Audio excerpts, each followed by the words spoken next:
wabarakatuh. Hai semuanya, perkenalkan saya Salih Safira Ruspendi dari Prodi Sarana Terapan Keperawatan dan Profesi Nars Kemenkes Menkes Bengkulu. Pada video kali ini saya akan mempraktekkan teknik terapi oksigenisasi yang mana terdiri dari 3 teknik. Yang pertama adalah pernafasan perslit, yang kedua adalah pernafasan diafragma, dan yang ketiga adalah batu efektif. Baiklah, yang pertama saya akan mempraktikkan tentang pernapasan perslit. Langkah-langkah melakukan pernapasan perslit adalah sebagai berikut. Posisi badan tegak, kemudian menghirup udara melalui hidung dan dikeluarkan melalui mulut dengan membentuk huruf O.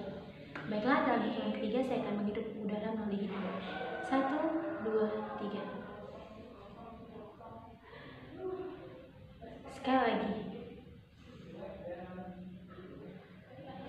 Baiklah, itu tadi teknik pernapasan perslit. Baiklah, yang kedua adalah teknik pernapasan diafragma. Usahakan ketika melakukan teknik pernapasan ini, bahu dan badan tidak bergerak ketika melakukan pernapasan ini. Letakkan kedua jari tengah tepat di bawah dada kita, karena ketika kita akan menghempaskan udara, otomatis jari kita akan membuka dan menutup kembali. Baiklah, saya akan melakukannya. 1, 2, 3. Sekali lagi.